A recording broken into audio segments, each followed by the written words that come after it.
Have you ever had that one person you just could not stand, but then, slowly and just bizarrely, that intense dislike starts to feel like something else, something a lot like attraction? I mean, it's the classic enemies to lovers trope we see everywhere, but it's not just fiction. It's a real, profound psychological paradox. So why does hate, this thing we think of as the ultimate negative, sometimes share a shocking border with love? All right, let's get into it. From a purely scientific point of view, hate isn't just love's evil twin. It's this powerful, complex biological force all on its own. I mean, think about it. Just like love, it's driven people to do incredible things, and also terrible things. And this isn't just some poetic idea. These two emotions are way more connected than you'd probably guess. So what is going on here? How can two feelings that feel like total opposites, repulsion and devotion, somehow share the same fire, the same intensity? Well, to get to the bottom of this, we've got to look deep inside the most complicated machine on the planet, the human brain. All right, first up, a thin line. We're diving into the brain's hate circuit. We're going to start with the hard science here, the actual neurological wiring that makes this emotional flip-flop possible. You know that old saying, there's a thin line between love and hate? Turns out, it's not just an expression. It's pretty much a map of our own brain. So the answer really starts with this pretty amazing discovery inside your brain. Neuroscientists used fMRI scanners to literally watch what hate looks like when it lights up our minds. And yeah, they found a specific hate circuit that goes off when we feel that intense animosity. But here's the kicker. The really shocking part wasn't that this circuit existed. It was what it looked just like. Yep, you heard that right. Researchers found this so-called hate circuit, and it turns out it shares some critical wiring with the network for romantic love. It's not often some dark, lonely corner of the brain. No, it overlaps, big time, with the exact same spots that fire up when we're falling head over heels in love. The main takeaway here? Your brain is literally using some of the same hardware for both of these powerful emotions. Okay, let's break this down. If you look at the brain activity, two key areas, the putamen and the insula, are lit up like a Christmas tree in both states. The putamen, that's all about getting your body ready for action. We're talking fight or flight, or in this case, maybe embrace or attack. And the insula, that's where you feel that intense, gut-level visceral emotion. So what this means is, whether it's love or hate, your brain is basically screaming, get ready, something big is happening. But, and this is a huge but, there is one critical difference. The one thing that changes everything. It's what we're calling the judgment gap. See, when you're falling in love, parts of your frontal cortex, the rational, logical part of your brain, they just kind of deactivate. They go quiet. That's why we say love is blind. Your brain literally turns off its inner critic. But with hate, oh no. Those judgment centers are fully active, firing on all cylinders.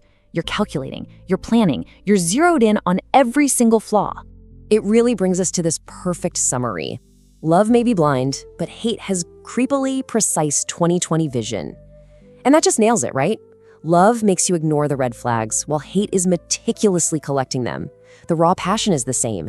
It's just that little judgment switch in your brain that's been flipped. Okay, so next up, mistaken emotional arousal, or how your body can basically fool your mind.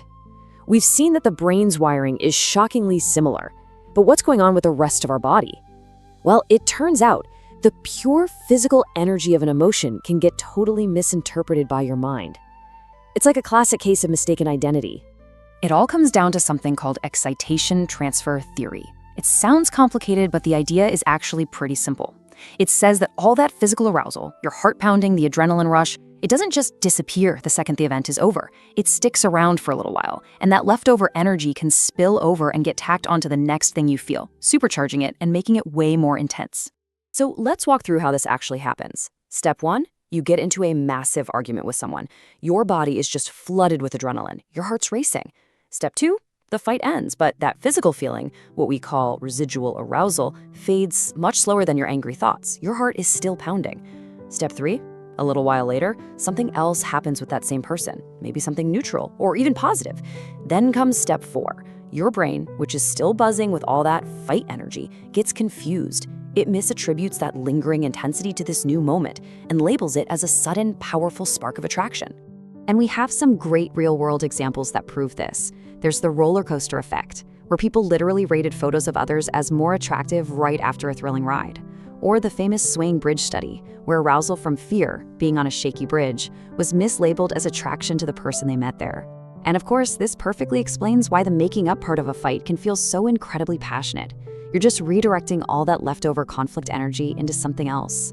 Okay, part 3, hate as a defense. Or is your hostility just a protective mask? So we've looked at the brain, we've looked at the body, but there's a deeper, kind of subconscious layer to this whole puzzle. And it starts with a question. What if the hate you're feeling isn't actually the real emotion? What if it's just a disguise? I know, this is a pretty provocative thought, but what if your intense dislike for someone is actually hiding an attraction you find, well, unacceptable? Think about it. What if deep down, you're actually drawn to someone that your conscious mind has decided is off limits? Maybe they're a rival, or they just represent something that totally threatens your sense of self. How on earth does your mind deal with that conflict? Well, it might use a defense mechanism called reaction formation. It's basically where your mind tries to handle a really stressful impulse, like a forbidden attraction, by replacing it with its complete, exaggerated opposite. So to protect you from the anxiety of that wrong desire, your ego does a total 180. It takes that little spark of attraction and buries it under an absolute avalanche of its opposite, hate, or even contempt. So your mind basically generates all this hostility to protect you from feelings it thinks are threatening or just socially wrong. It's why sometimes the person who is the loudest and most critical is actually the one who's struggling the most with that hidden feeling. That hate becomes a shield. And the big flip to love? That happens when the shield finally cracks, and all that powerful, repressed attraction just comes rushing to the surface. All right, our next section, why we value conflict, or loving what we suffer for. So, what happens when all these dynamics are playing out inside a long-term relationship? How can a history filled with conflict actually end up strengthening a bond and make love feel almost inevitable, even after you've been through periods of intense dislike? This boils down to a concept called effort justification. See, as humans, we have this powerful psychological need to feel like our choices make sense. We absolutely hate feeling like we've wasted our time or our effort on something. So if we pour a ton of energy, pain, and conflict into a relationship, our brain has to find a way to justify that huge investment. So to resolve that nagging dissonance of why am I working so hard for someone I supposedly hate, your brain starts to reframe the whole narrative. It's facing this really painful contradiction, right? I can't stand this person, but I'm still here, fighting for us. To fix that feeling, it's actually easier for the brain to change the emotion than it is to admit all that effort was for nothing. So it starts to rewrite the story. And the new story sounds something like this. This relationship must be incredibly strong and passionate to have survived all this. See? The conflict isn't seen as a sign that you're incompatible anymore. Instead, it's reframed as proof of the relationship's strength. The suffering becomes evidence of a deep, powerful love. We literally convince ourselves that we must love the things we've suffered for. And this is really important, we have to talk about the dangers, about when this passion turns toxic. This intense connection isn't always a healthy romantic story. Sometimes things like attachment injuries, a deep betrayal, can trigger a kind of self-protective hate that's just masquerading as connection. And in other cases, couples get biologically locked together by stress. It's called cortisol synchrony. They aren't bonded by love, they're bonded by shared stress hormones. Their bodies are literally addicted to the high of fighting and the relief of making up. It creates this obsessive loop that feels like passion, but it's really a toxic dependency. So let's bring it all home. The passion paradox, tying it all together. We've got the brain's shared wiring, the body's mistaken energy, and the mind's clever defenses. Let's pull all these threads together now and finally solve this paradox of passion. So to recap, here are the key reasons hate can flip to love. First, there's that shared brain wiring. Love and hate are running on the same high arousal neural hardware. Second, there's mistaken arousal. Your body's leftover adrenaline from a conflict gets mislabeled as attraction. Third, it could be a protective mask. That intense dislike might just be a defense mechanism hiding a forbidden desire. And finally, there's justified effort. Your mind convinces itself that a relationship you fight for must be one worth loving. Ultimately, what this all shows us is that the real opposite of love, it isn't hate. It's indifference. Think about it. Both love and hate are states of extreme investment, of intense high-stakes connection. They really are just two sides of the same passionate coin. And that leaves all of us with one last really crucial question to think about in our own lives.